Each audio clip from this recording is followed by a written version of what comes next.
Hello viewers, আসসালামু আলাইকুম। Welcome to my Aurora cooking studio. আজ আপনাদের সামনে হাজির হয়েছি ঈদ স্পেশাল রেসিপি নিয়ে, আর সেটা হলো নবাবী সেমাই। এই সেমাইটার নাম যেমন হয়েছে নবাবী, তেমনই খেতেও এটা কিন্তু খুবই টেস্টি হয়ে থাকে। এর উপরটা হবে ক্রিসপি আর ভেতরটা হবে ক্রিমি। অসম্ভব মজাদার। এই সেমাইটা না খেলেই বুঝবেন না এটা আসলেই কতটা ইয়ামি।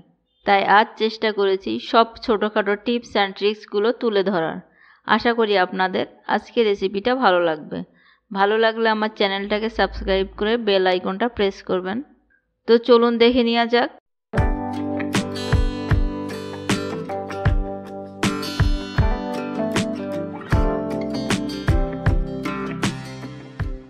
এই সেমাইটা রান্নার জন্য প্রথমে কড়াইতে দিয়ে দিচ্ছি 2 টেবিল চামচ পরিমাণ ঘি।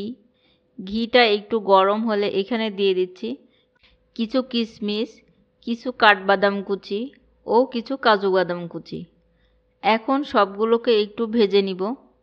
এই যে কিশমিশগুলো এরকম বড় বড় হয়ে গেলে বুঝবেন এগুলো ভাজা হয়ে গিয়েছে।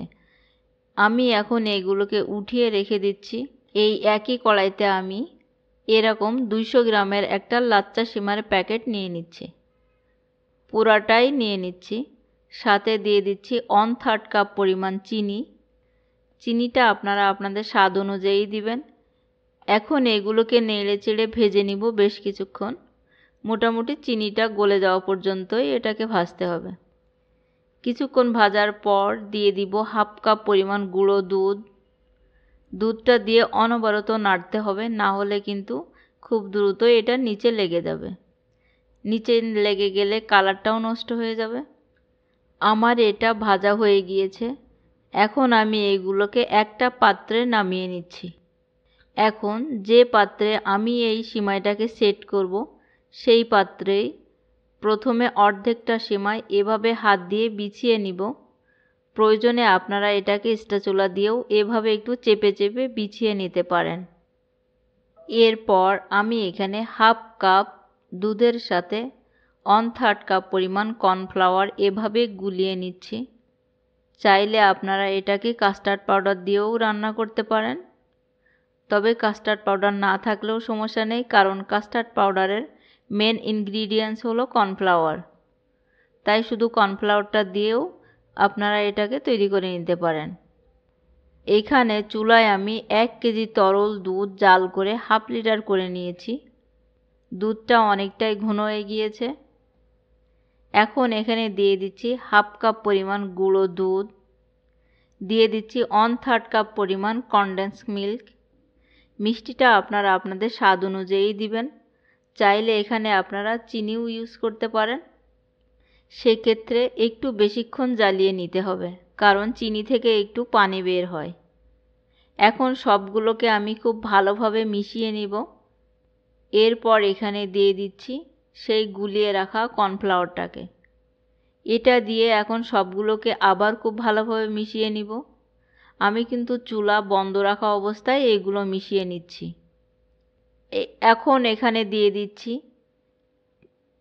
সামান্য পরিমাণ কেওড়া জলের সাথে সামান্য একটু ফুড কালার মিশিয়ে। এতে ক্রিমের কালারটাও সুন্দর আসবে, আবার কেওড়া জলের কারণে ফ্লেভারটাও বেশ সুন্দর হবে। এখন চুলাটাকে অন করে অনবরত এভাবে নেড়ে এটাকে রান্না করে নিতে হবে। এই যে দেখুন খুব দ্রুতই এটা ঘন হয়ে গিয়েছে। এখন এটাকে আমি নামিয়ে নিব। নামিয়ে গরম থাকা অবস্থায় সাথে সাথে এটাকে সেই বিছিয়ে রাখা সেমাইয়ের উপরে দিয়ে দিব। ক্রিমটা কিন্তু অবশ্যই গরম থাকা অবস্থায় সেমাইয়ের উপরে দিতে হবে। এভাবে একটা স্প্যাচুলা দিয়ে ভালোভাবে সেট করে নিব।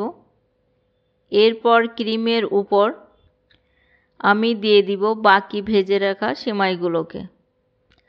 সেমাইগুলো দেওয়া হয়ে গেলে এখন উপরে দিয়ে দিব সেই ভেজে রাখা কিশমিশ ও বাদাম কুচিগুলোকে। দেখলেন তো কত দ্রুত এবং কত সহজেই এই সেমাইটা তৈরি করে নেওয়া যায়। এটা তৈরি করা যতটা সহজ, খেতে কিন্তু অসম্ভব রকমের মজাদার হয়ে থাকে। এই সেমাইটা মূলত ঠান্ডা অবস্থায় খেতে বেশি মজাদার হয়ে থাকে। তাই এটাকে আমি পেপার দিয়ে ঢেকে ফ্রিজে 2 ঘন্টার জন্য রেখে ঠান্ডা করে তারপর কেটে দেখাচ্ছি। এটা ঢেকে রাখলে উপরের সেমাইগুলো ক্রিস্পি থাকে। সামনে আসছে ঈদ, চাইলে আপনারা এই সব ডেজার্টগুলো রাখতে পারেন ঈদ আইটেমের ভেতরে। আমার রেসিপিটি আপনাদের কেমন লেগেছে কমেন্ট করে জানাতে ভুলবেন না। আজ এই পর্যন্তই। আল্লাহ হাফেজ।